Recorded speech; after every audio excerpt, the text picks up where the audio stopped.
Buenas tardes. Las lenguas nilo-saharianas se extienden desde el Nilo Blanco, en la frontera meridional de Egipto, hasta Uganda, y desde el Nilo Azul, en la región fronteriza entre Sudán y Etiopía, hasta Mali, pasando por el Sahel. La mayoría de estas lenguas pertenecen a tribus nómadas, aunque también encontramos poblaciones sedentarias como las de algunos hablantes del Songhai en Tabelbala.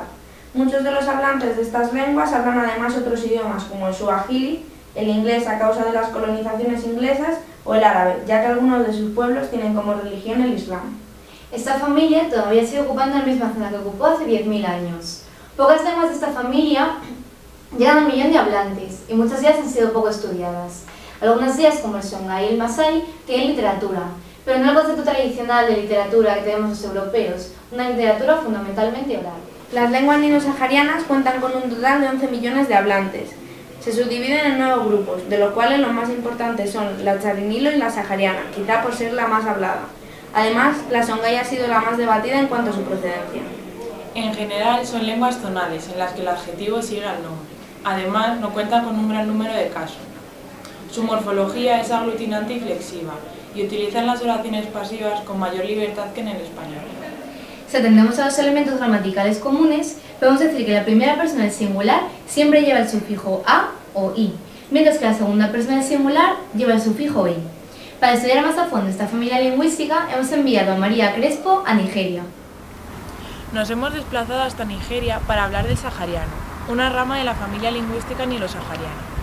Es hablada por 3,5 millones de habitantes en este país. Así, podemos encontrar dos subgrupos, el sahariano oriental y el sahariano occidental, en el que se encuentra el zaghawa, que es hablado por 180.000 personas en Chad y Sudán. El zaghawa tiene 5 tonos que se utilizan para hacer distinciones entre el singular y el plural. Algunos sonidos contrastivos también se utilizan para distinguir palabras. Actualmente utilizan el alfabeto latino, y al igual que el resto de las lenguas nilo-saharianas, el orden de los constituyentes oracionales se corresponde con sujeto, objeto y verbo. No tiene ningún tipo de casos, y las concordancias se establecen a través del tono. Cuenta con 3 tipos de verbos, que dependiendo a la clase a la que pertenezcan son prefijados o sufijados para diferenciarse. A continuación, el reportaje de nuestra corresponsal Marta Sondesa en Tanzania. Hola, estamos en Tanzania para estudiar esta rama de la familia nilo-sahariana, el charinilo. Es una familia tan amplia que hemos viajado al norte de Tanzania para estudiar el Masái, una de las lenguas más importantes. Esta subrama de la familia comprende el mayor número de lenguas de esta familia y presenta el cuadro más complejo de clasificación genética. El Masái es hablado por unos 863.000 hablantes. Tenemos 4 dialectos principales. Además, usamos el alfabeto romano en la escritura y no diferenciamos entre vocales abiertas y cerradas y tonos en ella, pero sí lo hacemos al hablar. Los tonos son de crucial importancia en el Masái. Atendiendo a la gramática, los nombres Masái son masculinos y femeninos, estando el género marcado por un prefijo. En cuanto a la numeración, algunos números tienen género y pueden expresar referencia locativa. Se distinguen 2 tipos de verbos, verbos radicales y verbos con prefijo i. En cuanto a las vocales, somos 5. Cortas y largas, y el orden de la frase es el de verbo, sujeto y objeto. Conectamos con Pilar Galán en Níger. El songhai es uno de los subgrupos de las lenguas nilo-saharianas, según la clasificación de Greenberg en 1963, aunque Dimendal de la Foz o Nicolai opinan que pertenece al grupo de las níger-congoleñas por su parecido con el dialecto mandé.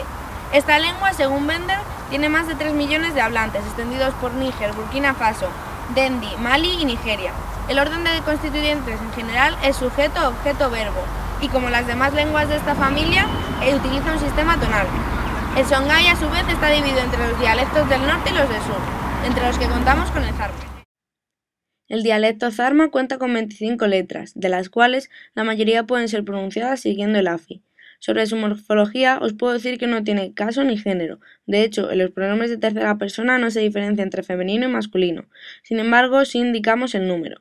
Las partículas van generalmente pospuestas. De hecho, apenas cuentan con prefijos y los determinantes aparecen siempre detrás del nombre. Es realmente relevante el tono al hablar, tanto que hay 4 tipos distintos. Sigue el esquema sujeto-objeto-verbo de las lenguas songhai. Si queremos hacer preguntas simples, colocamos la partícula wala al final de la frase o simplemente cambiamos la entonación. Para negar, utilizamos principalmente la partícula sí. Esto ha sido todo por hoy en el programa Viajando a través de la lingüística. Hasta el próximo programa. Chao.